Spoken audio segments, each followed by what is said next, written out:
Hello, everyone. Welcome to another forecast. It's Dr. Claire Moon of Aligning Light Astrology. And today we're going to be talking about December 2024. I can't believe it. I can't believe it's already the end of this year. I mean, I say that every year. This is like the fourth year now, I think, going into my fourth year of doing these. And it just never ceases to amaze me how quickly it passes. And this month is actually a pretty busy month. I mean, if I just stick to my dates of interest, which I guess I will do very quickly here, if I just stick to that, we're going to be here for probably an hour and a half if I'm being like very concise, which is not my strong suit. So with that, let me do announcements and then we'll get into the details. So right now I have, what is my discount code right now? Ardent until the end of the month. So you've got 5 or 6 more days of 15% off any of my services. You can use the code ARDENT. It's our triple word score, word of the day, ardent. And that'll get you 15% off. And then in December, I'm going to have a different discount code. Sign up for my newsletter. Let me look up. I do this every single month too. I forget what my discount code was that I did last time. Seagoat, that's what it was. Seagoat for 10% off of any of my things. So if you sign up for my newsletter at www.aligninglightastrology.com, you can get a once monthly little dip into your inbox of all of my events, my discounts. Sometimes I write, sometimes I'll write a poem or a horoscope, or I've been doing a lot more rising sign horoscopes. And so I just throw all of those links into one place and I send it out once a month. So if you're interested in that, sign up for that. I am doing readings. My books are always open, and I'm really not scheduled that far out right now if you need me. And if money is an issue, I do have a sliding scale. That is also more information about that on my website, www.aligninglightastrology.com. And I think that's it. I think those are my big announcements. We are one of the big transits for this month is Jupiter squaring Saturn for the second time. I do have a whole workshop on pretty much just that, and also just Jupiter's time in Gemini. You can check that out below. There's a link for that workshop.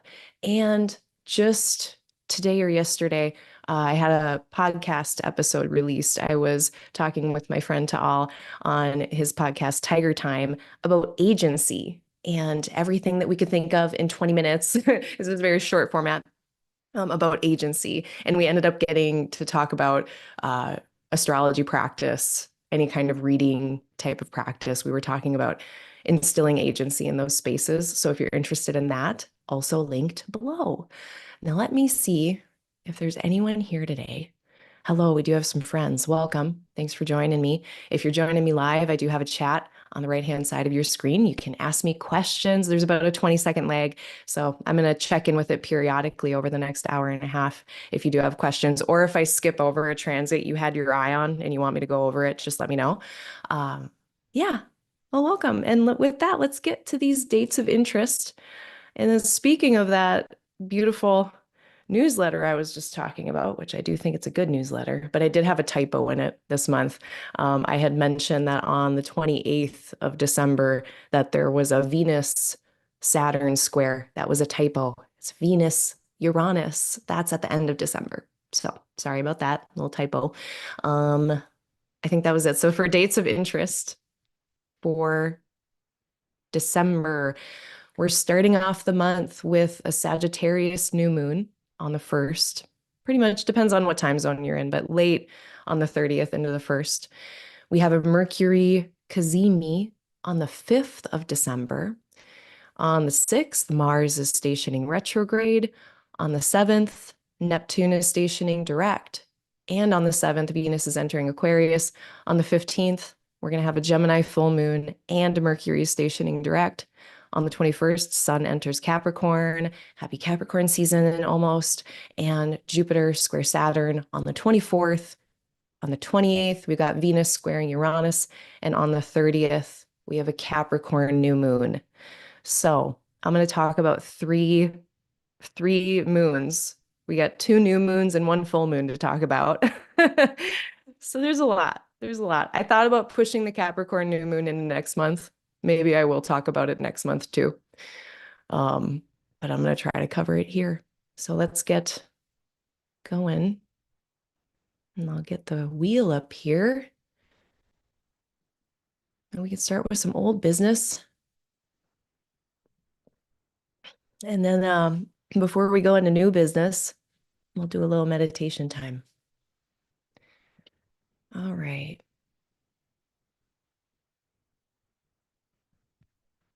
So I'm using tropical whole sign astrology here. And there's a lot of ways that you can use this information today. I think the best way to use this information is to find your rising sign. And the way to do that, if you don't know your rising sign, because a lot of us, we just know our sun signs, and that's totally great. That's like perfect place to start. But you can go into any of the chart generators online, like Chani Nicholas's website. They've got a really good chart generator, astro.com, AstroSeek, and type in your birth data if you have it. Unfortunately, if you don't have your birth data, it's hard to find your rising exact sign unless you know from other sources. But in any event, find your rising sign. And what that helps us do is it helps us to know what life topics are going to be affected by which transits. So for instance, if you're an Aquarius rising, Saturn in your second house is going to be affecting your money. So not your family necessarily, not your career necessarily, but more money, just to give you one example of how that works. So that's how to best use this information today. Additionally, just know that, and this is something I'm going to be saying at the beginning of all of my videos, so apologies if you've heard this ad nauseum, but there's also, okay, you got your birth chart, you've got your transits, the weather and the astro space weather happening at any given moment, right? And then we've got all these other timing techniques, all these other layers that help us paint a picture of what the quality of time in the future can look like. And one of those layers of time actually tells us that not all the planets are super loud all the time. So some years, Mercury will be louder for you, and then Mercury retrogrades will matter more for you. Other years, from birthday to birthday especially, you might not have that. And so not every year our Mercury retrograde is going to be important. But if that's news, if you're like, that is way advanced, I don't know how to find out any of that information, that's okay. Don't worry about it. But what I think that can help us do is just know that if I'm talking about a transit coming up and it's either really cool looking or really challenging looking, just know that it may not affect you very potently or it won't necessarily be impactful for you depending on what other timing you personally have going on in your chart. So I hope that makes a little bit of sense, at least gives us a little bit of perspective on the transit stuff we're going to be looking at here. So let's get into our first thing. First things first, we've got a Sagittarius new moon, and that is what is opening up this month. Oh, no, and actually, sorry, old business first. I wanted to go riding off into the sunset because it's Sagittarius season. Old business. Okay, so speaking of Mercury, Mercury has entered their pre-retrograde shadow time. They entered that on the 7th of November. So as I'm recording this today, it's the 25th of November. Mercury is stationing right now. They're about to go retrograde or, start that part of their apparent motion in the sky. They're going to station direct on the 15th of December. And then they get out of that whole Mercury story on the 2nd of January. So this whole Mercury story, or more specifically, what is going on in the Gemini and Sagittarius axes of your chart, that story might be playing out really all of November and December. So even when we get Mercury stationing mid-December, give stories a little bit more time to flesh out. If there are things up in the air or things that are unclear, just give it another couple weeks, and I bet it will work its way out a little bit more. So that's Mercury. That's kind of how we're coming into this month, is getting in the middle of this Mercury narrative. And then Saturn stationed direct about 10 days ago. So they are now moving forward, and they're still very slow though. So this is where the best way to use this information is to know which houses Saturn rules for you. So for this theoretical Aquarius rising, it would be their 12th and their first house. And now seeing Saturn moving forward, slowly picking up speed over the next couple months, I would expect then that these Saturn ruled life topics would also start to progress or to take shape if they've been kind of put to the wayside, slowed down, delayed, or been restructured. Now moving forward in December, January, seeing some of those Saturn ruled topics take shape, get a little bit more firm and solid, and or more progressive. So that's a big theme that has been happening recently, but know that they're still moving slow. And then, yeah, it's Sagittarius season, and this axis of Gemini and Sagittarius has been active and will continue to be very active for the month of December. So those are some of the bigger themes. Of course, Pluto has now made its way into Aquarius for good until 2043. They've been dipping in and out for the last year. So we've been getting some previews about what Pluto is up to. And now they're in there for good. So I've been saying this lately, but I'm an Aquarius rising. So if you need to see a little guinea pig, my my ascendant degree is in the first decan. So it's early-ish in the sign. So if I start to go off the rails, we know what that's about. No, I don't foresee that. I feel great. Okay. So old business complete. Let me see if there's any questions. If you are not a meditator, if you don't like that, if you are not in the mood for that, go get a snack.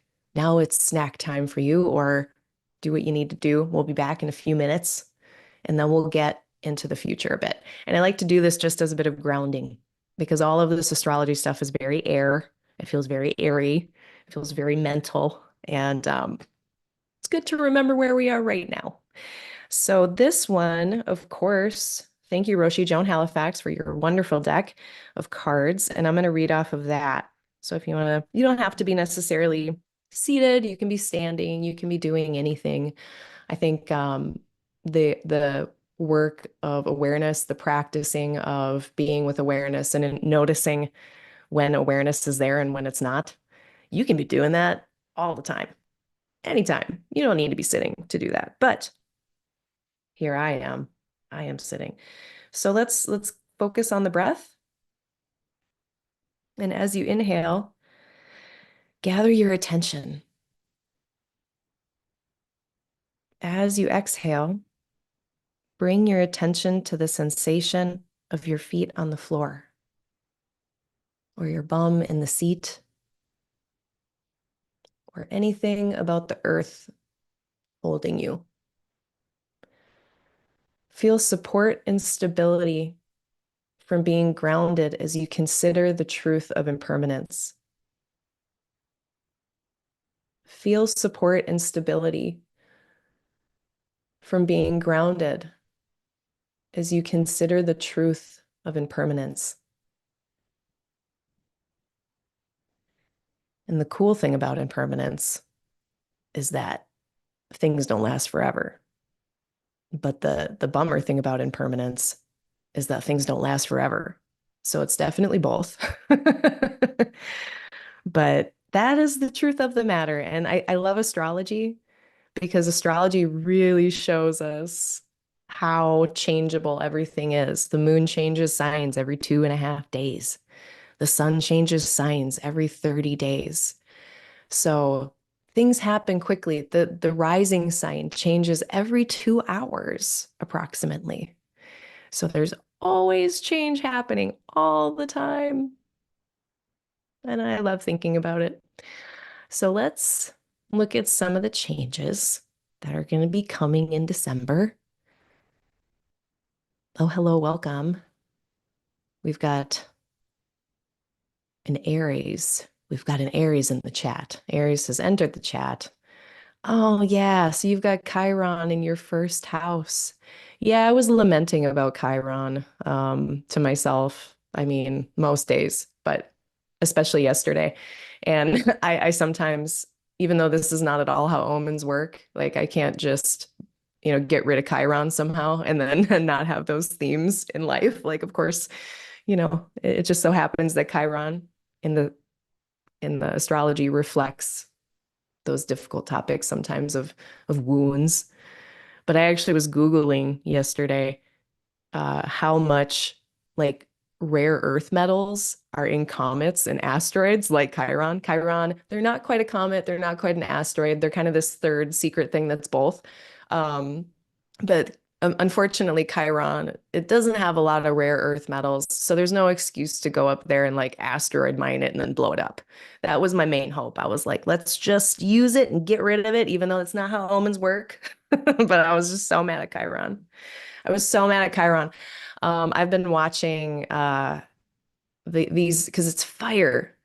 So it's like really active and expressive. Like Chiron or any planet being in fire is very expressive and active. And I have been noticing that overcoming aspects from Chiron, even a trine, like one that I've watched 3 months in a row now, has been every time the moon is in Leo and it's receiving this overcoming trine from Chiron, and it's just this free flowing expressiveness of wounds. That's what I've been seeing, and it comes out, of either me or people around me. So it's not an overcoming aspect. When I say overcoming, I mean Chiron is earlier in zodiacal order. They're in Aries, and then later in the wheel, we get Leo. So being in that earlier place, they have a louder voice in that interaction between the two planets. So the louder voice here is Chiron, and then the moon is in this very expressive fire sign as well. So I have been experiencing these as, even though it's a trine and it can be cathartic and healing, it ain't fun. It hasn't been fun. I haven't been loving it. So hang in there if you're in Aries rising. What do we got? How many more years? I think it's like two. Is it two? It's three. We just need to hang in there for 3 more years. I am an Aquarius rising, so my Chiron is in my third house, and it's been about communication. I can 100% tell you it's been about my challenge with communication. And here I am doing it anyway. So thank you for that comment. I actually was almost going to tweet about Chiron yesterday, but then I don't know. I just put my social media accounts on private because my solar return chart is a dumpster fire. We're going into some weather. I'm like, you know what? I'm just gonna not say stuff for a minute. And let's just have the Mercury retrograde discussion. Let's have it, because I guess this is a little bit more of old business before we get into talking about this Sagittarius new moon that we're going to have in a few days. Um, but there's a coin with two sides. Everything is a coin with two sides.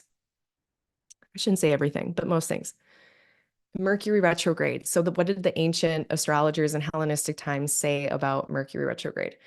They actually didn't say a ton about retrograde planets as much as we would think that they did. But what we do know is that they didn't see it as something that in the material world was very effective. They said that it portended to delays in whatever that planet does in happening. Or there's like even, and now I can't remember which author said this exactly, but one of them was saying like whatever Mercury is kind of saying they're going to do during retrograde, it might not come to fruition. It might be an illusion or a fantasy or something like that. Or maybe someone thinks they're going to be able to achieve something, but then they don't end up achieving that. So on one side of this coin, we do have all the straight up in less effective things happening with a Mercury retrograde, but that's not the full story. The other side of that coin is all of the things that we learn when we retrace our steps, all of the shoring up of information and understanding that can happen during a retrograde, um, doing things a second, third, or nth time, and then having a better result because you did it again. More neutrally, just things from the past. Sometimes Mercury retrograde or retrograde planets in general bring things back from the past. And in this case, it's Mercury. So communications, that email that I that fell through the cracks. Oh, there it is. So an email coming back from the past, or something you said in the past coming back. Or if Mercury in your chart is the lord of your 11th house, maybe it has something to do with friends. Maybe an old friend calls you during this time. So there can be neutral things with Mercury retrograde, cool things, doing things differently, experimenting, shoring up knowledge, changing how we think about things. But then on the other hand, I'm not going to pretend like, yeah, there's going to be like little snafus and things. And if you have this in your birth chart, you're probably fine. Like Mercury retrogrades don't bother the people who have that in their birth chart nearly as much. Maybe they're just used to it. It's always like that for them, and the rest of us, just can't hang. But all to say, December, let's leave it open-ended. Let's be experimental. Let's be really kind to ourselves if we have a typo on the newsletter. It's gonna happen. So all to say, they're stationing today. Good luck. It doesn't have to be all bad. But yeah, like, okay, Mercury retrograde, hot tips and tricks. Don't schedule yourself back to back for stuff, in case traffic is extra bad.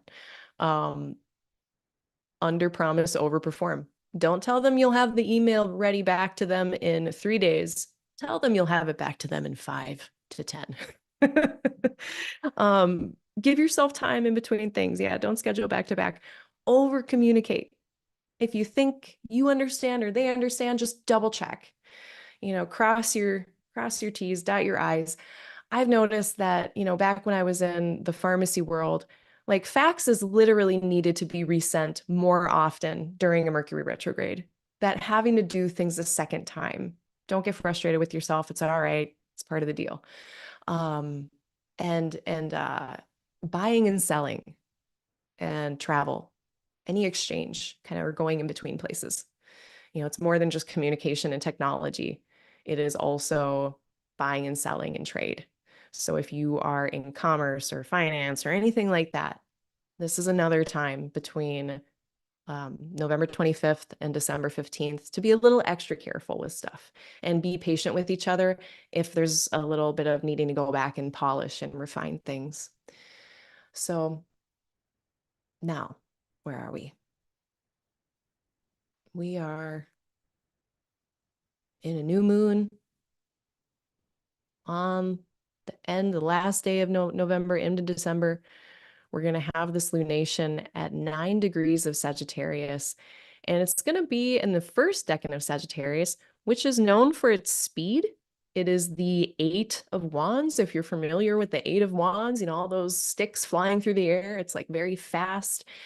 Austin Coppock talks about this decan being viral or infectious, or just that enthusiasm, excitement being able to spread really quickly. So I think I know it's more, new moons are usually a little bit more chill, a little bit less energetic, but there's still, like, even if you're beginning something, if there's something new opening up, especially in the Sagittarius place of your chart, or a refresh or a restart, some kind of new thing. It's got enthusiasm to it. It's got some fire to it. So enjoy that. Whatever is really lighting your loins aflame right now, like, yeah, follow that for the month of December. But know that this new moon, the moon's next visible planet aspect, is a square with Saturn. Now, I'm glad we just talked about overcoming, because now we know that the moon, being earlier in zodiacal order here, they're going to pass through the sun, and they're going to have a bigger say in things than Saturn. So even though Saturn's like, hey, here's the parameters, here's some limitations or some delays or barriers, the moon's like, that's okay, no worries, we'll get through it. It's very optimistic. So that's the vibe. I mean, it's not that there's no challenge ahead, or, in the path ahead for the month of December, but there's this enthusiasm to get through it just fine. And the ruler of this lunation is doing just okay, not super great. They are in Gemini. Now we've got this really neat exchange of signs. Mercury is in Jupiter's place and Jupiter is in Mercury's place. And in that way, even though they both are under-resourced and kind of not doing their best, they're able to give each other a little bit of a hand, a little bit of support. So this configuration is a little bit more functional than I would say otherwise. Because of this mutual reception, I'm thinking, all right, in English, look at the house topics that are ruled by Mercury and Jupiter. Look to Sagittarius and Gemini. So for this theoretical Virgo rising, this is their 10th house of career and their 4th house of home. I'll just use those two simple indicators there. So when I say that this configuration is a bit more functional than it would be otherwise, what I'm kind of trying to leverage with this new moon on the 1st of December is bringing together these areas of life. So for this Virgo rising, how can they really balance out and bring together their home life and their career, their private life and their public life? How can they start to integrate these two topics or these two areas of life in a way that works better? So if the Gemini and Sagittarius areas have been out of balance, I feel like December is a great time to bring them back into balance and make sure that these areas are working complementary in a complementary fashion instead of an adversarial fashion, working together. Okay, yeah, I got a lot of opportunity at work. Also, I want to do some new beginnings and maybe focus more on home. How do I do that? And I think December is a good month to try to figure that out if you're a Virgo rising, for instance. So that is a great place to actually remind myself and others. I did rising sign horoscopes again for this month, so you can check that out. I did it for this topic. So rising sign horoscopes that were kind of vague in terms of I was just really riffing on Gemini and Sagittarius and what might be going on or what might be really active for people in November and December across this axis. So go check that out. More of a general overview of just these areas and what they might be up to for a couple months, but pretty valuable, I think. And then what else about this new moon? I mean, one thing to consider. So the moon's last aspect was a trine with Mars.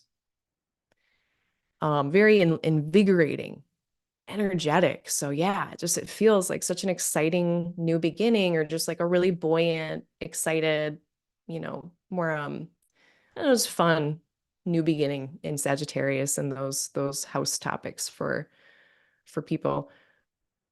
But one thing to note here, so with this energy, with this kind of excitement, there's one little caveat here. But besides Saturn giving us a few, okay, here's some limitations, constrictions, no's, rejections, and also realistic. There's that. So it's not totally just out there, oh, we can do anything. Like Saturn is imbuing their ray of realism. The other caveat here is that Jupiter, who rules this new moon, is in some martial territory still. They're in Mars's bound in Decan. And so this is spicy. This is very spicy. And this is kind of a caveat that I had for November and into December that there's a recipe in the sky right now for, whoops, that's not right. There's a recipe in the sky right now for spicy words, for arguments, for sorry, I'm doing two things at once. There's a recipe for argumentation, for righteousness, self-righteousness, going too far in debates or arguments, really losing sight of the details in looking at the big picture and not realizing that there's some smaller details that you're missing, or getting lost in the details and not seeing the wider picture, kind of getting a little jumbled between this Mercury and Jupiter stuff, that the smaller details and the wider ideas. So if you're, kind of railing hard and you're ready to die on a hill in the month of December, pick your battles, because it doesn't look like a simple path of debate at this time over the holiday table. Just choose your battles wisely. Only you can decide your capacity at any given time to deal with Mars spiciness or your safety to do that. So that's totally up to you, but just know that December has that. And that's how the month opens. So a little invigorating new moon, kind of exciting new beginnings happening in Sagittarius. And then Jupiter is, I guess last thing I'll say about Jupiter as we go into December, they're in this interesting configuration with the sun. They're in their opposition. And this is from Ancient Astrology, Volume 1. Demetra George talks about curtailed passage. And it's this interesting moment where, like, when Jupiter is opposite the sun, it's actually really hard to see Jupiter at sunrise and sunset. And so they go into this little bit of like a lack of visibility. And anytime a planet has a lack of visibility in the sky, that speaks to that planet being quieter, not being super apparent, or even being less effective. So just be really open-ended with whatever you're beginning at the beginning of December. Be very light with it, hold it lightly, be open-ended with it, because there's things that might need adjusting throughout the month. Just seeing the ruler of that new moon be not only in a few shaky dignity circumstances, but then also in curtailed passage. That's not really helping. And that clears up on the 13th. So again, wider picture for December. Curtailed passage for Jupiter is done on the 13th. We get Mercury direct on the 15th. So last half of December, a lot of things start to shake out a lot more, become more apparent. It's not in the first half of December. The sun is applying to a square with Saturn as we enter into December. So, I think especially after like December 5th, we're going to be able to feel the fun of Sagittarius a little bit more, having sun clear this square with Saturn. But yeah, it's a little bit more serious at the beginning of the month than we would usually expect for a Sagittarius sun.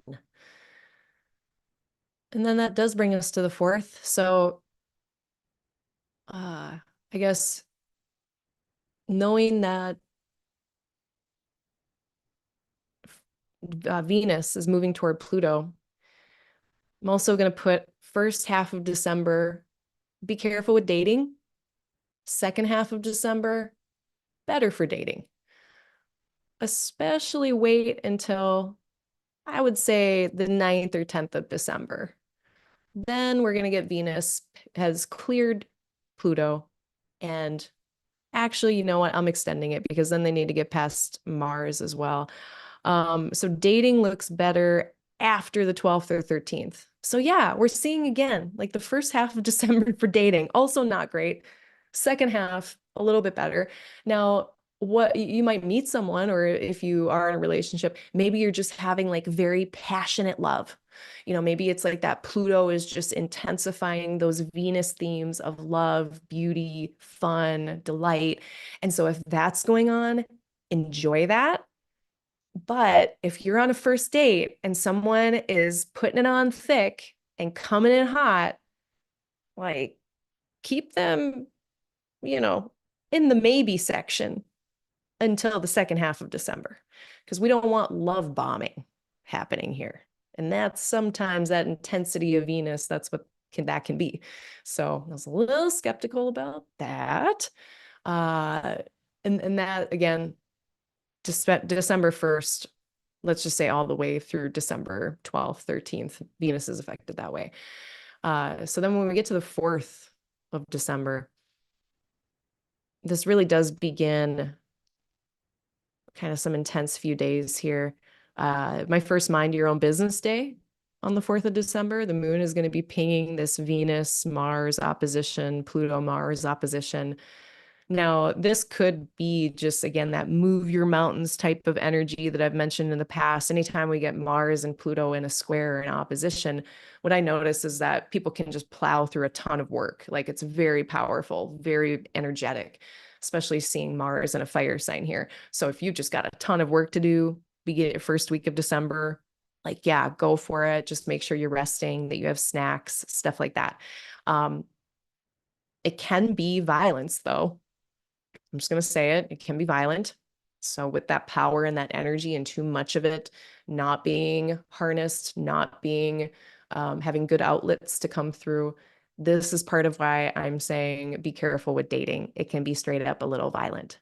So, okay, now that we know that, especially the 4th and the 5th, maybe you mind your own business day, keep your eyes on your own paper, and we're going to have the second of our 3 Mercury-Jupiter oppositions. So on the 4th, we had our first one on November 18th, then December 4th, and then finally December 26th. So it's this 3-part story that's moving across Sagittarius and Gemini, and it's this reshuffling, reconsideration, refinement of the life topics that are in there. These are planets of information and understanding.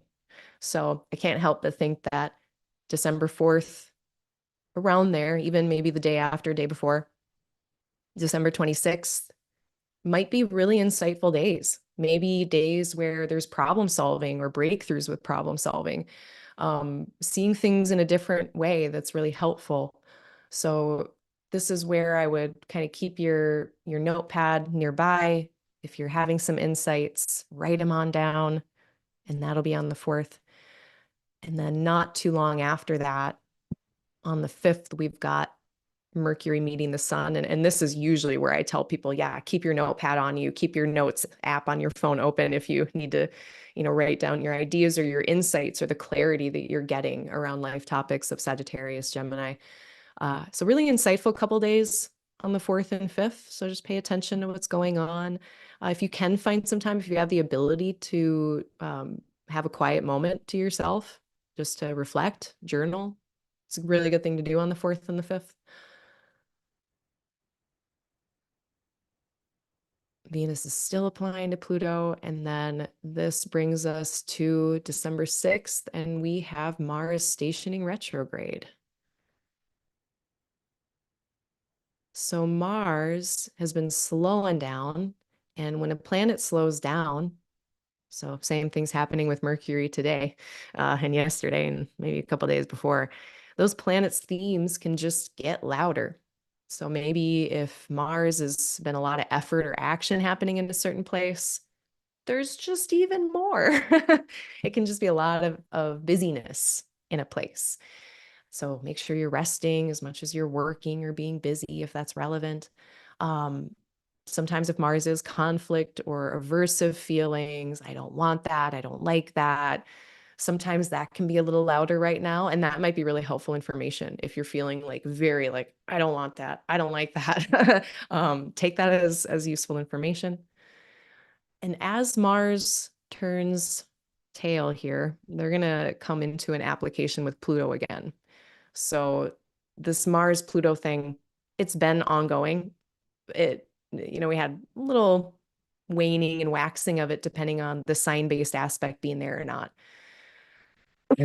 Excuse me. But now that Mars is going to be going retrograde, it's going to be this double application, and the intensity of this Mars-Pluto opposition is going to be even stronger. And this is going to continue really through the month of December. And by the time we get to January, beginning of January, I believe that's the next one. Let me, when it goes exact again.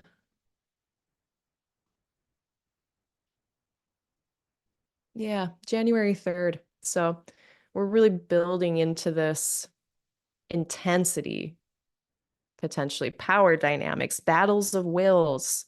If you are in any battles right now, especially where there is a power differential or people on power trips or abusing power, I hope that's not what's going on for you, but I have been noticing some of those themes come about. And so this just builds and builds and builds in intensity the whole month of December. It starts to break when we get to that first, second week of January. Now, a lot of folks are going to be doing holiday stuff around this time. I kind of wonder if what this won't be for a lot of folks, this Mars-Pluto opposition won't just be the discomfort of having to be around folks that might have differing opinions right after the election that we just had in America. So that's a very America-centric delineation. But if anyone else has any other struggles or strife going on, it is just going to be intensified as we move into January. So just taking care of yourself and each other as we move into January, and then it's going to break. And then that energy, the last of that won't be here again until like end of April of 2025. So we had the last bit of this. It was around Halloween. So end of October into November was that first Mars-Pluto opposition. This is the second one that's building into January, and then the third one in April. So recently, if astrologers have been like, watch what battles you get into, watch the fights that you get into, because they may last a long time. This is why. It's because there's this 3-hit thing between Mars and Pluto happening. So I do like to see, again, that Venus gets away from that. So relationally, as Venus moves away from that Pluto-Mars stuff, I'm hoping that it'll be less and less and less relationally related.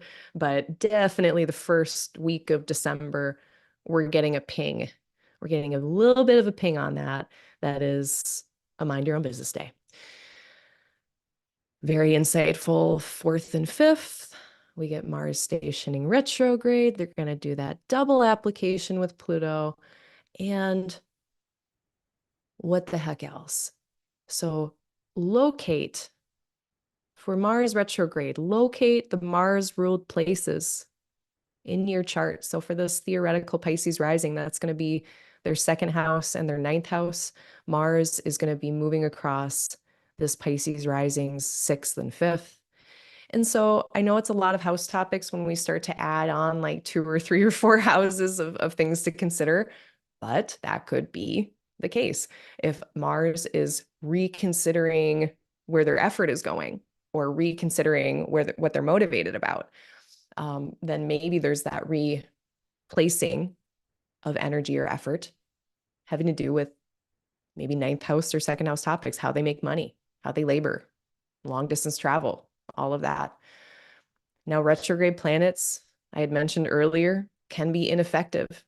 They can also be inconsistent.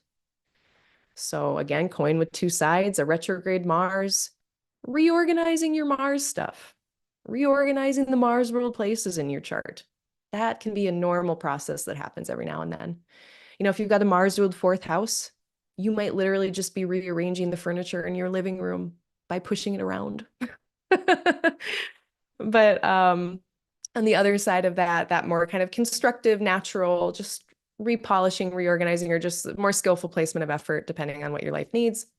We can also see inconsistent Mars. So actions needing to be redone, actions not working out the way you planned, effort not leading to where you thought it would lead.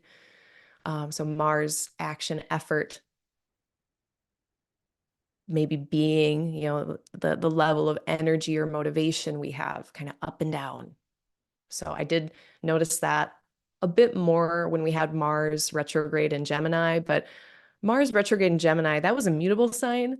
And to have kind of energy coming and going and being really adaptable and flexible and up and down, that makes sense for a mutable sign.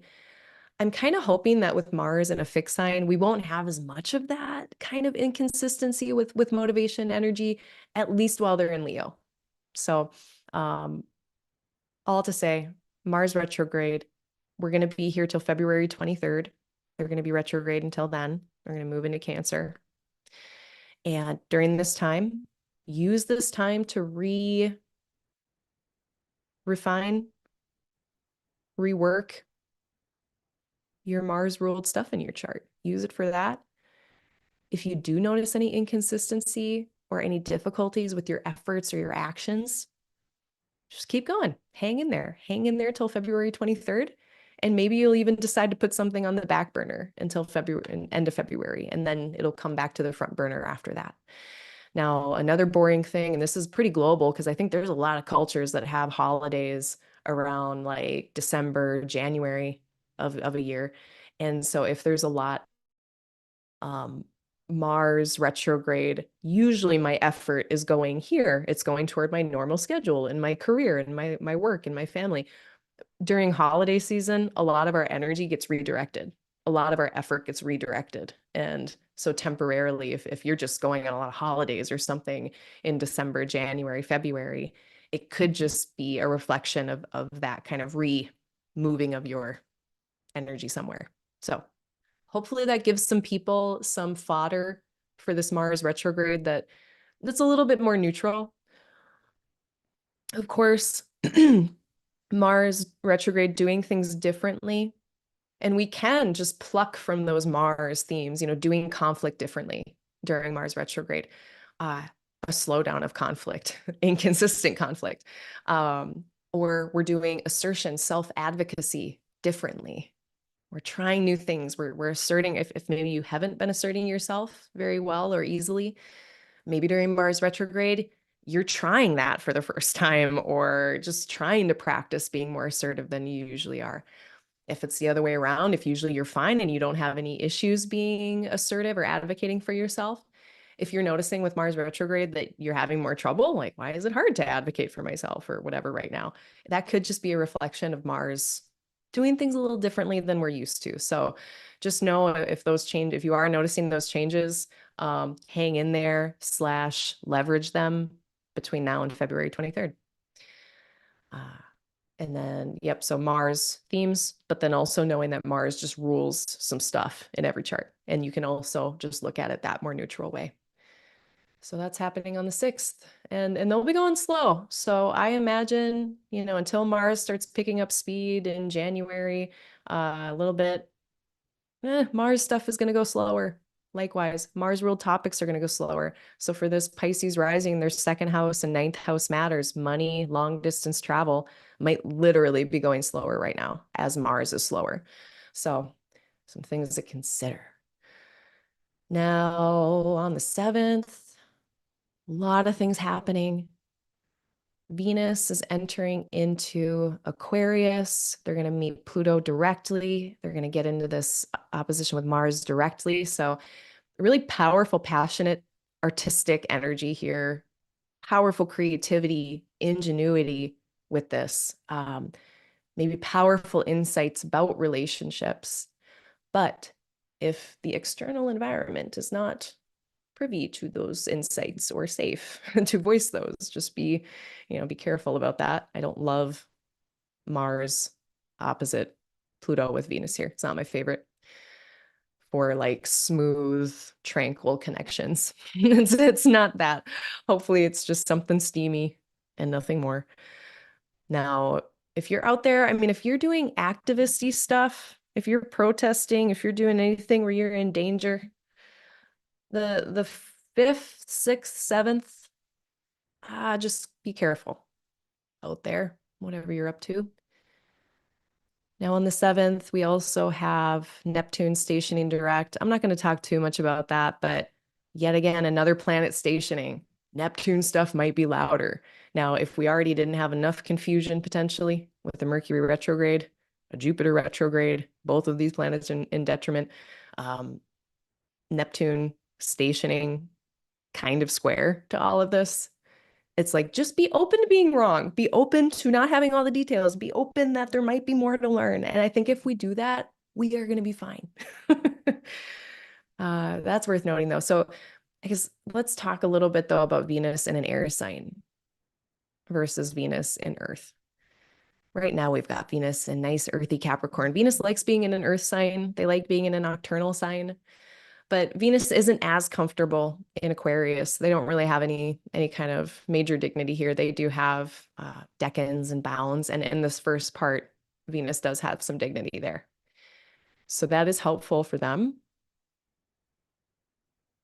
But not until the 2nd bound do we get into Venus's bound. So there's some help. But otherwise, not super well resourced. Now, the good news here is that now we've got this really neat air thing happening once Venus gets into Aquarius, where anytime the moon is in these air signs, that's going to set us up for some nicer weather, some nicer days. So I'll be mentioning those as we go along when the moon is in those air signs, interacting with both benefics by trine or conjunction. So that's great. Intellectual about relating, intellectual about art, beauty, ethics, morals, those types of things. Venus in Aquarius is more likely thinking about it and thinking about it for a long time and really coming to some big conclusions about that. I like to think of Aquarius as systems, designing systems, the understanding of systems, tinkering with systems. And with Venus here, it's like peopling type systems sometimes, or systems of beauty, or systems of artistic creation or expression. So like any planet in Aquarius can probably write a thesis about why they are doing things how they're doing it or why they think that way. It's not that they can't change their mind. We usually know Aquarius as being this kind of revolutionary, eccentric, open kind of thing because we associate this place with Uranus from the modern tradition of astrology. But if we look more at this being a fixed air sign, it's like air that's not moving around. We can get intellectual rigidity. Now that works well with revolutionary, and I think this is another Austin Copicism from somewhere, but mentioning that to overthrow something, to be a revolutionary, you have to be really stubborn. You can't just like change your mind. You kind of have to be really set on what you think and just rail toward that and die on that hill. Aquarius definitely has dying on hill energy. All to be said, I think headlines here for the next month, if you're feeling like you're thinking way too hard about beauty, art, romance, love, any of those things, you probably are. But it's also a really good time to write your thesis about those things, to sort out your big system of thoughts around how you feel like relating should happen, Saturn. The rules that you want that are for you.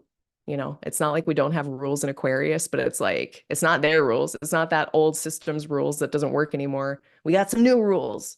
So write up your thesis about Venus stuff.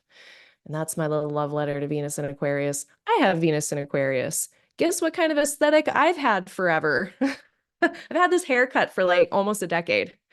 Like I decided on an aesthetic and I have not changed it. So that'll be one of my Pluto things. I'm going to grow my hair out while Pluto is in my first house. So that's going to happen. I think we're going to be able to enjoy Venus here much more after December 12th-ish. So if it were me, if I could choose to have my holiday gathering, I don't know. I might not do it like the first week of December. That's my own little advice, but take it or leave it. Now, I'm kind of in a holding pattern here for a few days. I didn't have too much to write on. Jupiter is going to complete its exact opposition with the sun. And that's going to be also on the 7th. And then they're going to start to get on the other side of that. They're still in curtailed passage. So again, Jupiter, not super great condition in the sky. They'll be better toward the end of the month. Now on the 11th, the moon is going to ping this Pluto-Mars stuff again.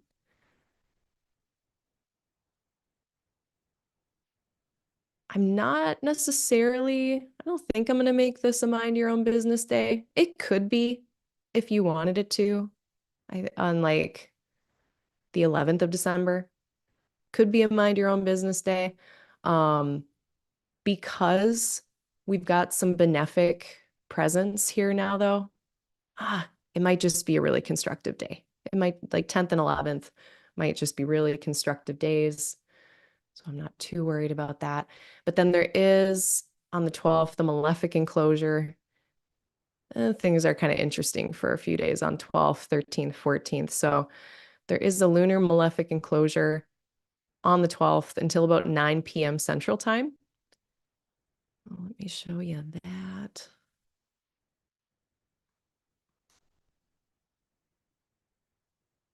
So here on the 12th, when the moon is at about 5 Taurus to 13 Taurus.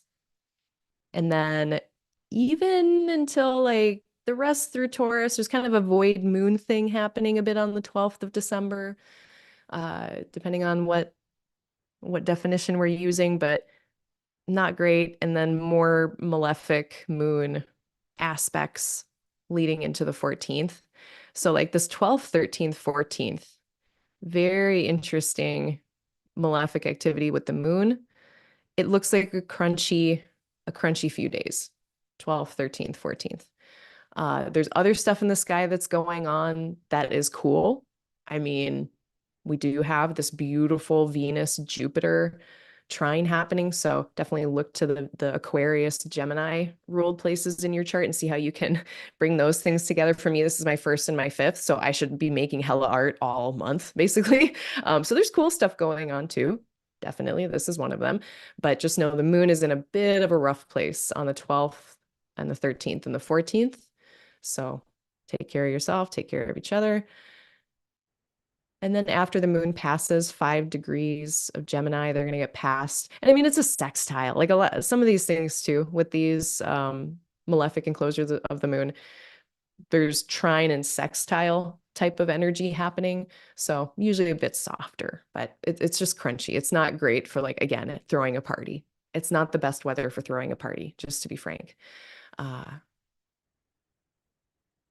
On the 13th, Jupiter gets out of their curtailed passage. So now Jupiter is going to be in a bit of a better shape. And around this time, Mercury is also rising out of the beams. So Mercury's been pretty much invisible most of the month. By the time we get to December, depending on your environment, your horizon, where you are, but we're going to start to get Mercury rising in the morning sky. So if you go outside early in the morning, right before sunset, you should be able to see Mercury in the relative east. And that is starting around December 13th. Again, it'll depend on your location. But as Mercury becomes visible, and now Jupiter also going to be visible out of that curtailed passage, now things may be making more sense, getting more information after the 13th of December, increasingly more understanding, filling in the gaps, figuring stuff out. So that increase in visibility is going to help a lot with some of those things. We're going to have the moon squaring Neptune on the 14th and Mercury stationing direct on the 15th. So then even more kind of clarity coming in after the 15th, after we get Mercury stationing.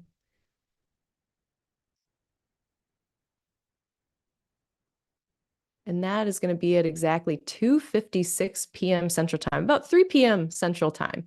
And so a little later in the day in the global Eastern time zones, that's going to be later on Sunday on the 15th of December, Mercury stationing.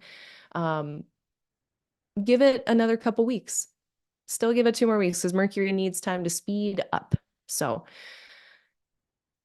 that is going to be going on. And then we're going to have a full moon in Gemini being ruled by the stationing Mercury. So really interesting full moon in Gemini. And before I get to it, I'm going to check on this chat because I've been running through stuff. Okay. Talk about speed runs.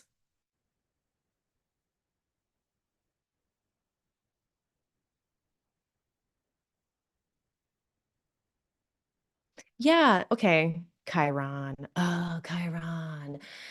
Now, in the myth, they were a healer.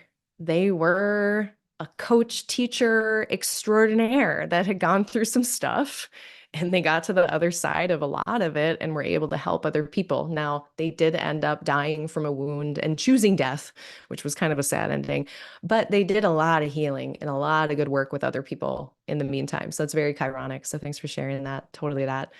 Um, yeah, Jennifer, it's like if there's ongoing challenges, I mean, at least astrology tells us, well, the weather keeps it changing. So, we can kind of use it to theoretically kick the can down the road, but sometimes it helps. Sometimes it can help us see when there's a light at the end of the tunnel, but that would take the whole chart. Yeah, so someone just had the sun go into their sixth house of health and wellness, and they just started doing qigong again after months of not doing it. Yeah, so just the sun moving through a place, shining light on that place, highlighting the topics of that place. The sun went into my lives my 11th house, but my midheaven is in there. And so the sun was right on top of my midheaven. And I did something that I never do, which is like one of those like Instagram, like social media, like introductions, like, oh, hi, here's something about me. And I never say shit about me, but I did. And it was because the sun was on my midheaven. So it works. Astrology works. And I didn't plan it like that. I just like got the urge to do it. And then I was like, oh yeah, the sun's on my midheaven. This is the perfect time to do that. So it really like validated it.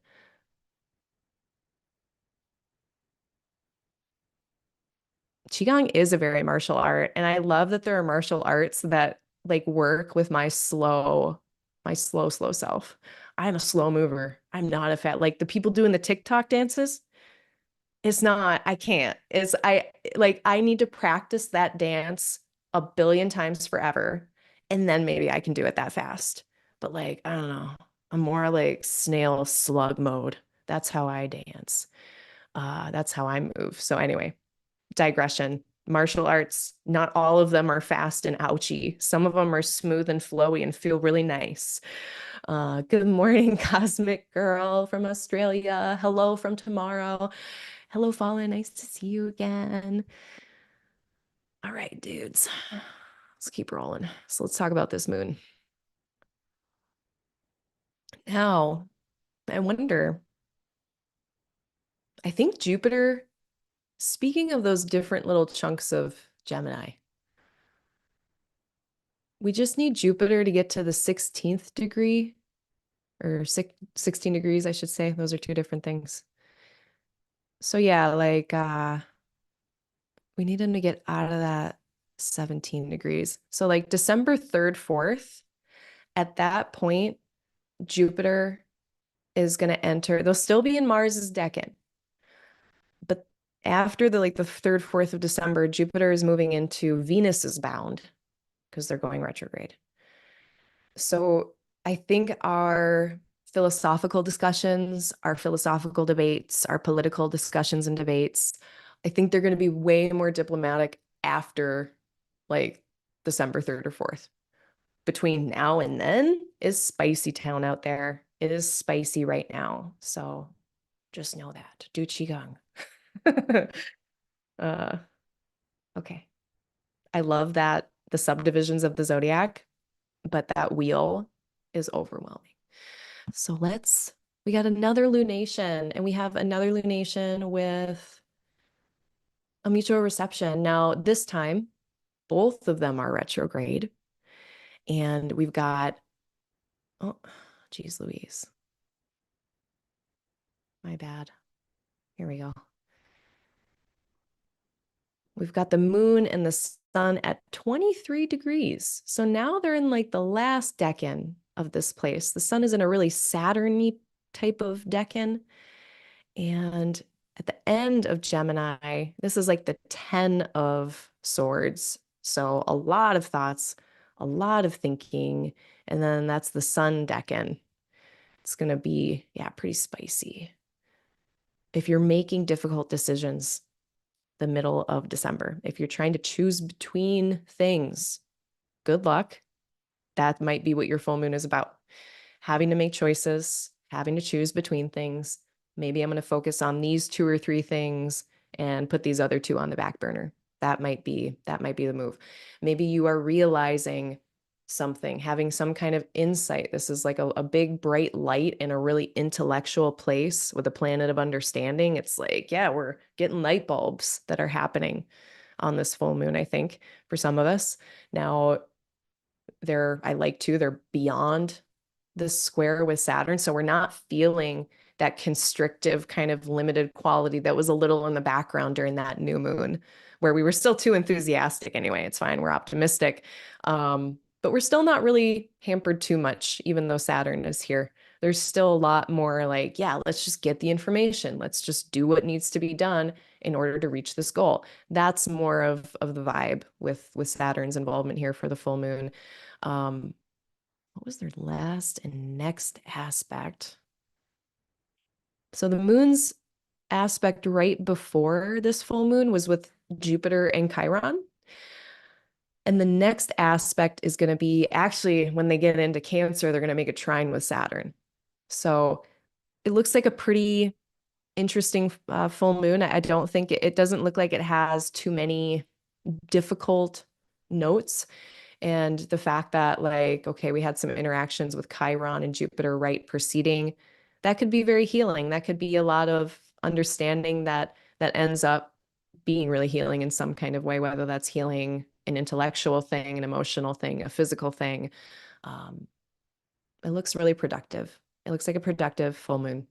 So if you got things to announce, release into the world, share, it looks pretty good for that. Honestly, I'm not seeing anything that's really concerning me, especially being we've got Mercury stationing direct. They're visible, they're direct, they've got a mutual reception. So yeah, it looks like I dig it. I dig this one. Um, do with it what you will, have fun, write down your good ideas, especially if you're like me and you forget them. Now, the day after the full moon, the moon is going to move into Cancer, which is nice for them. They get to be in their own sign. Now, they're not really seen by either benefic. They're not seen by Mars. They're getting a trine from Saturn. So the days following, even though there's technically a malefic enclosure here, the moon is moving between a trine with Saturn and then actually an eventual conjunction with Mars. It's not like the gnarliest lunar malefic enclosure I've ever seen. That being said, it's still like, all right, the 17th, 18th, now we're getting into mind your own business territory again. As the moon, I know they're in Cancer, so that's great. But, I would say on the 17th of December, that could very well be a mind your own business day. Um, Venus is really applying into Jupiter at this point too. So that nice configuration of Venus and Jupiter over this month of December, it's really helping to soften the skies a bit with some of this other stuff. That is really strengthening once we get to the last half of the month. And that is going to perfect on the 19th. So the 19th of December. So we have this Venus Jupiter trine perfecting. Really great for social things, sharing of ideas with people, working through problem solving intellectual stuff with people, having really great conversations that resolve things if you need to resolve things, or just great like pollinating, sharing of ideas. That is online for this. When Mars or when the moon gets past Mars, then they're just kind of like getting this amped up vibe from being in that field of Leo.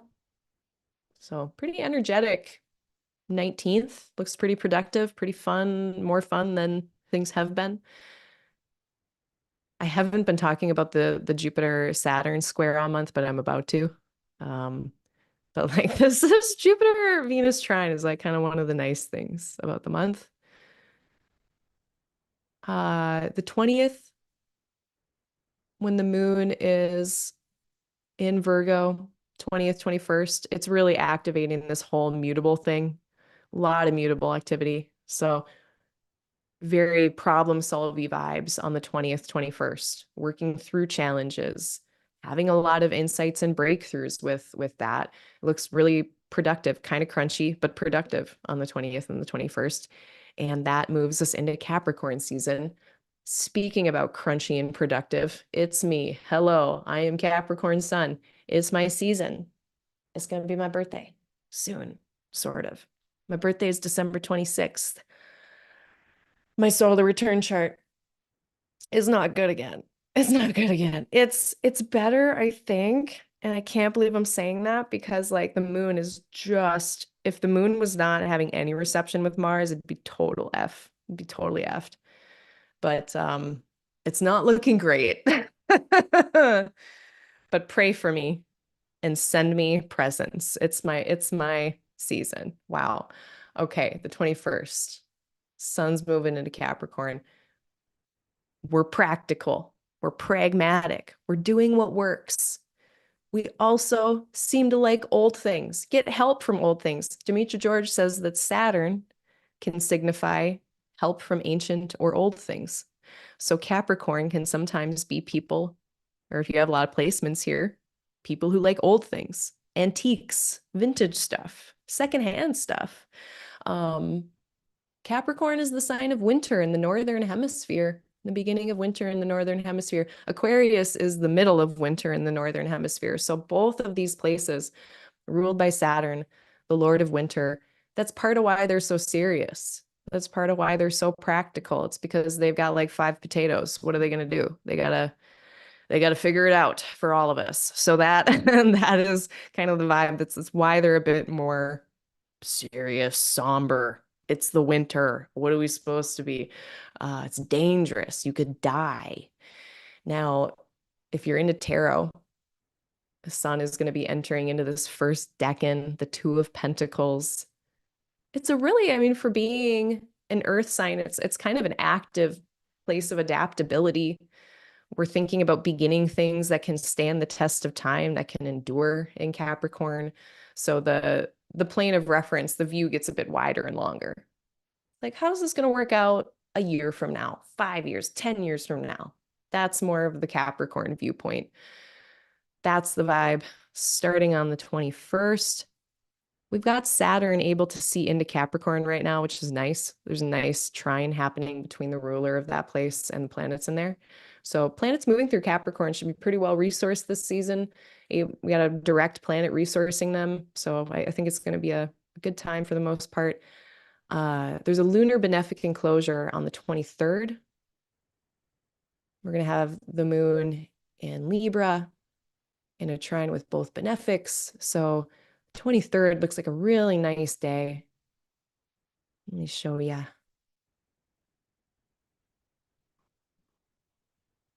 I've been forgetting my lunar enclosures the last few months, but I just love showing people on here too, because then I can just teach you how to fish and teach you how to read it for yourself. So when the moon is between 14 degrees and 19 degrees of Libra, that's the sweet spot. It looks like it's going to be the evening of December 23rd in the Western time zones, more into the 24th for the Eastern time zones. That is the nice time. So 23rd, 24th, we got a little benefic enclosure of the moon. And then we get Christmas. Nope, before Christmas, we get our final. No, it's not. It's the middle. Sorry. Jupiter-Saturn Square. Okay. So I've really been focusing a lot of my attention today on this Mars-Pluto stuff. It is what it is. Been spending a lot of time focusing on the fact that Mercury's struggling. I wanted to have one nice thing. I wanted to have, okay, let's at least talk about this Jupiter-Venus trine. But one of the other difficult things this month is Jupiter-Saturn Square. So we had this back in August. If anyone can remember back to August 19th. And that was also the same month where we were having a Mercury retrograde in Virgo and Leo. So August was kind of a weird, crunchy month. We're going to have another one in December, essentially. And the last of these three is going to be June of 2025. So it's a really long story. It lasts essentially a year.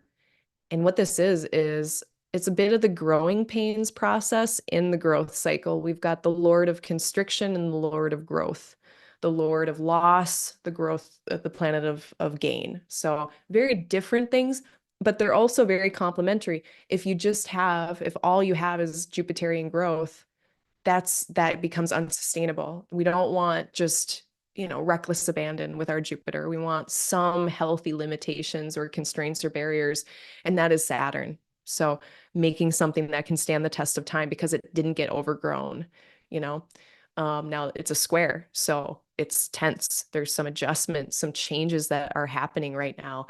Jupiter is trying to grow and it's really being limited and constrained by Saturn. So it's not the funnest energy for Jupiter. I still think that it's a really constructive thing for us in general.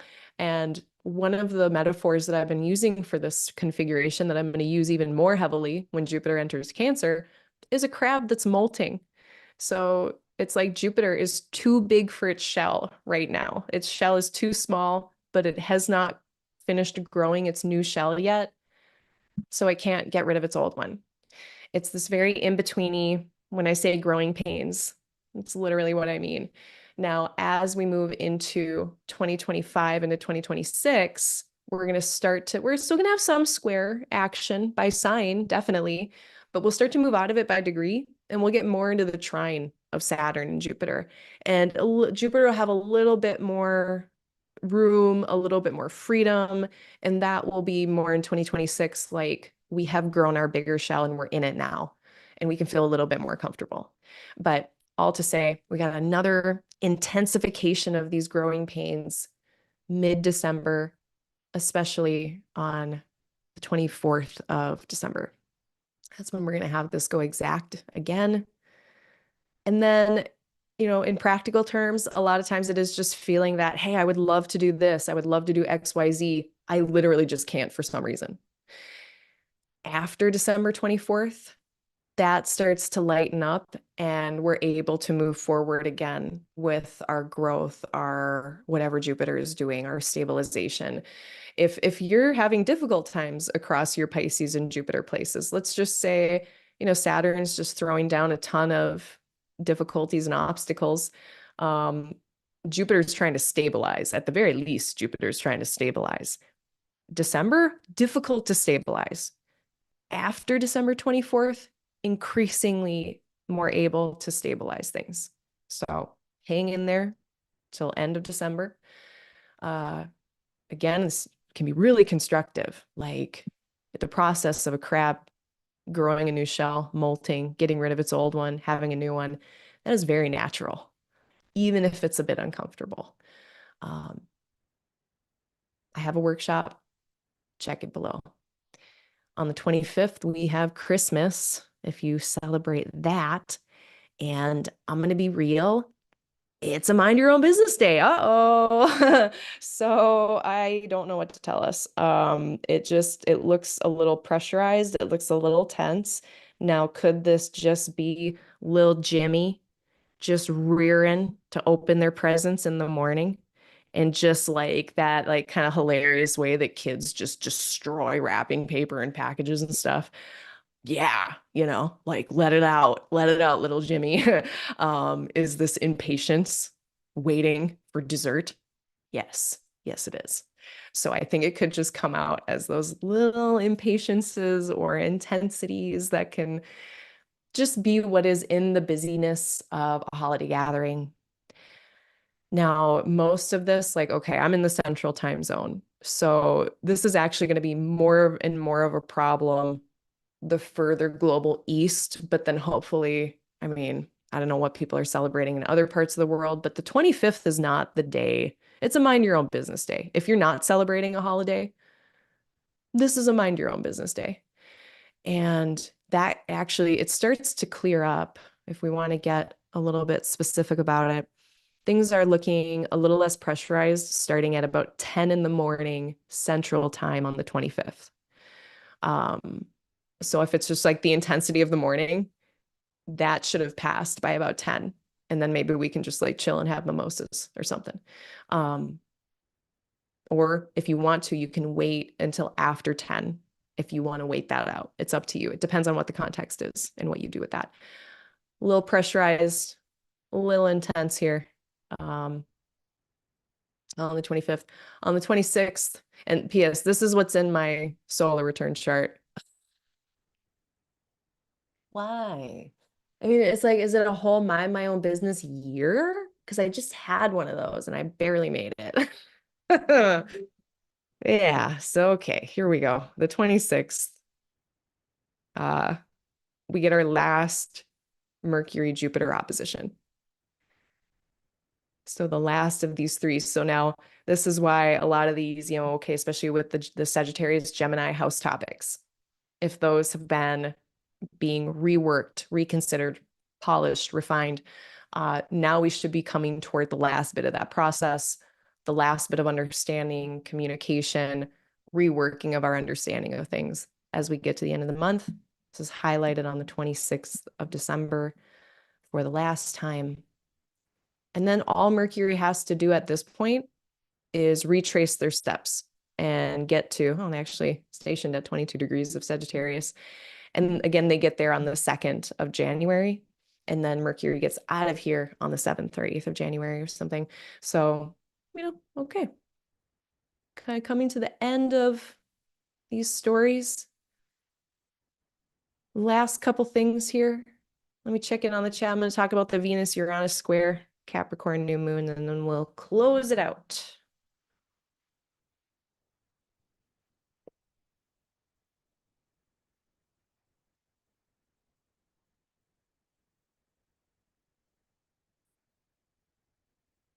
Thanks, y'all. Yeah, happy birthday to me. I have Capricorn in my 12th. So usually on my birthday, I am like in my parents' basement because I've been like visiting them for the holidays and I'm not doing stuff. It's kind of hilarious. Like, yeah, I don't have a chart that screams wild birthday parties. Like I've seen charts that do. And every year that person is like throwing a rager and it's like, yeah, this is your birthright. My birthright is to be in my parents' basement, probably like doing a puzzle or something boring on my birthday. Um, yeah, I've thought about that, Heather. You're so smart.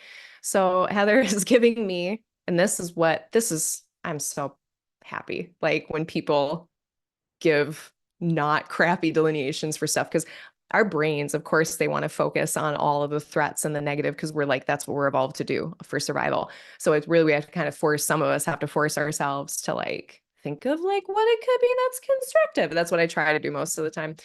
I don't need, to fill in those horror blanks for people as much, I don't think. But Heather brings up a good point that on this like mind your own business day that I have said, and if this is in my solar return chart, maybe it's just me having to walk through making some more uncomfortable, walking through discomfort, making uncomfortable posts or writings or things like that. And yeah, I've wondered. I'm like, because I have been observing one of my favorite, I have someone online who I follow who has a Scorpio moon in the 10th. And they say all of the stuff and they're so great and they just say shit and like, but they do it skillfully. And yeah, just really, it's inspiring. They're able to just say the difficult things and it's really cathartic for people and really validating for people. And my problem comes from that. A lot of the things that I want to say are wrapped up in stories that I can't, like, for like legal or NDA or professional, like, do I want to be able to work in pharmacy again ever or not? Like, what am I willing to say? What is the legalities of it? How can I say this stuff without any weirdness that way? It's a complicated path. Scorpio is complicated. Scorpio is about complicated stuff. So, yeah, it's been an ongoing challenge for me how to communicate a lot of the difficult things I would like to talk about and speak about, like moral injury in medicine for one. But yeah, how to do that skillfully where it's not just going to make, I want to improve on the silence, and not get myself into trouble. Jeez, Louise. Thanks, Heather. I'm gonna try. I'm gonna try so much. Um, all right. Let's talk about, let's see. We got Venus coming into this square with Uranus at the end of the month. And this is going to perfect on the 28th. And anytime Venus is in a square or an opposition with Uranus, I like to have like relationships for that week or so that signature is really loud. Just a lot of freedom and space with relationships. Trying new things with relationships. If there's interruptions or disruptions with relating, going with the flow. Maybe you wanted to have that conversation and it got derailed. Maybe you wanted to go to that restaurant and it was closed. Maybe you wanted that flavor of ice cream and they didn't have it. So some interruption with pleasure, delight, parties, relating, art, beauty, doing things new. We can have that innovative kind of sudden insight, burst of insight out of nowhere with Uranus. Those they feel like the cooler, more like special outcomes of Venus Uranus square. The more boring ones that I usually see are just like people need more space, people are doing their own thing. There's like, just a separation of like the two people in the couple just temporarily while one is like going to visit their parents and the other one's going to do whatever. So just let that stuff be, don't take it personally if your partner's like, you know what, I just need to go have a girls' night or something. Yeah, that can be the case. And Venus having the louder voice here, it is like much more constructive, productive, happy accidents, happy, we did something differently and it ended up being like the coolest thing ever. Not with every single Venus Uranus configuration, but seeing her stronger in the overcoming position, I like my chances a little bit better. They're able to receive Uranus in their place. So, all to say, it's a bit more functional in mixing that innovation with beauty, pleasure, love, romance, relating. Uh, being yourself, radical acceptance of self and other, radical acceptance of the relationship as it stands, radical acceptance of what you like, what you don't like, your preferences. Um, really seeing strongly like, yeah, this is what I value and other people don't get it. This is what I value and like, and it's not mainstream. And so then dealing with maybe the tension of that could be another possibility. But really fruitful, I think, potentially. And last thing, we have a new moon in Capricorn in that Two of Pentacles decan, that first decan that's ruled by, is it Jupiter? I think so.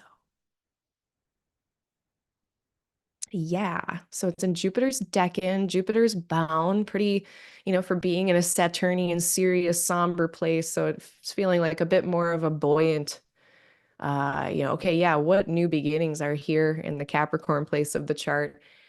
And what is the chance they have of lasting a long time?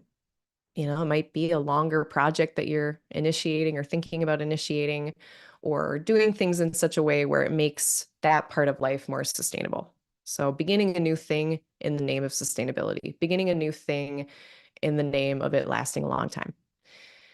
And the ruler can see this. They're doing great. Mars is not bothering them. We're not getting much help from benefics. So this really feels like kind of a conversation pretty strictly between the Capricorn planets and Saturn. Neptune is here too, so there is that dreamy, visionary kind of quality to it. So yeah, let yourself dream big.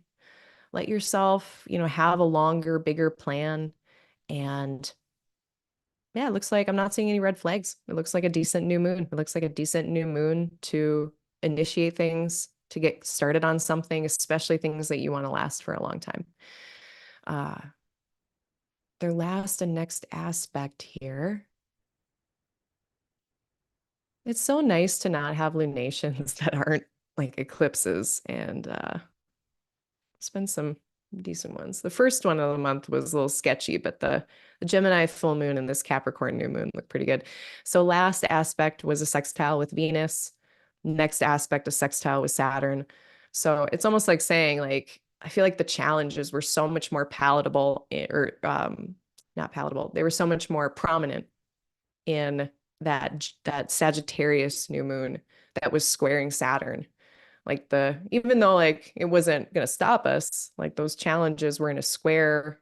It's a little bit more strong of a note of that than seeing that full moon and then this new moon where they're much more in like sextiles and trines with Saturn. It's like almost saying like that ability to work through challenges this month is there. And as long as we can get kind of past that Jupiter-Saturn square, get through like the first few couple weeks of the month, get into January, I think we're going to see a path that's a bit more cleared up and manageable after that, after December 24th, after January 2nd. Last thing I'll say about this new moon, because it is ruled by Saturn, I was wondering, okay, it does kind of activate a little bit of this T-square stuff indirectly, or this mutable T-square stuff indirectly. So, with whatever is being built, with whatever is being thought about, that we're going to start that might last a long time. Um, we need some flexibility. We need some level of adaptability coming into. It's a lot of change coming with this.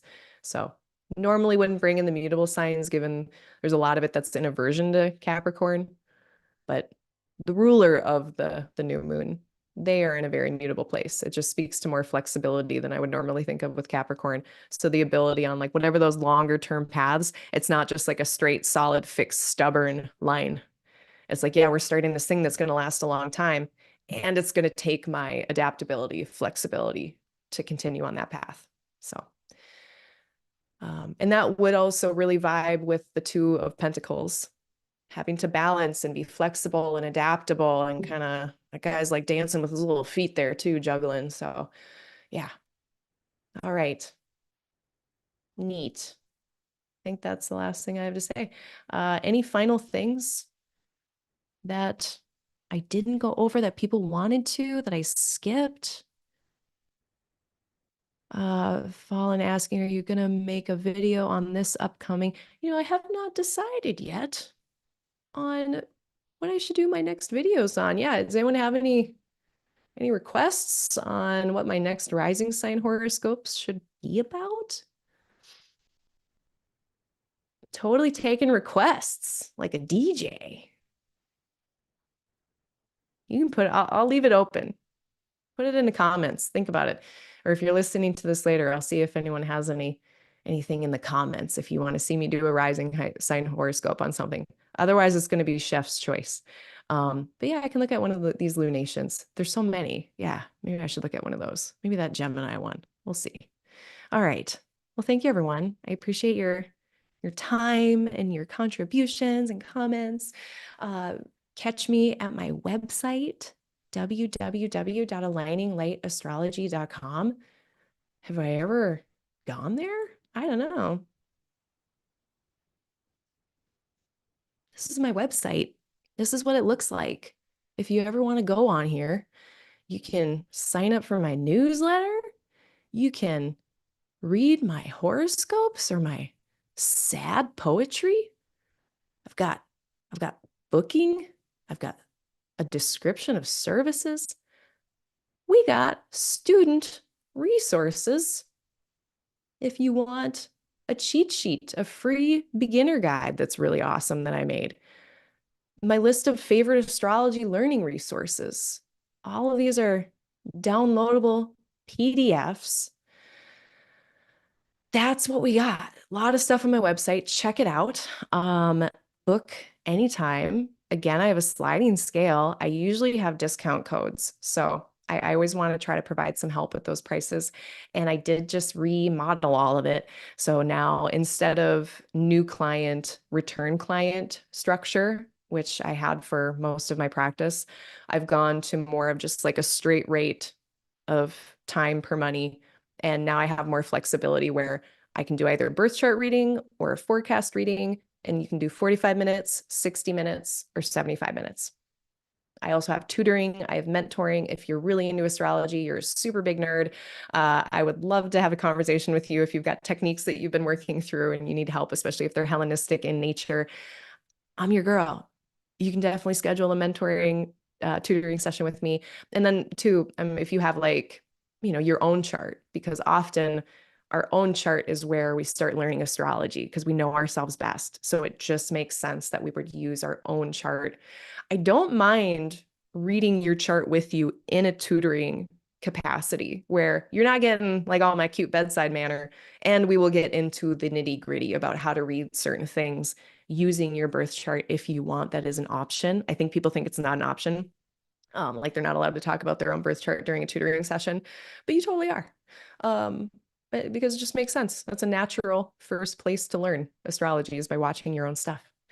And then finally, I have my next Q&A session, question and response, question and answer. And that is going to be on December 12th at 7 p.m. Central Time. So same place here on YouTube, 7 p.m. Central Time. Bring your astrology questions. I usually do a call for questions that week beforehand on Instagram.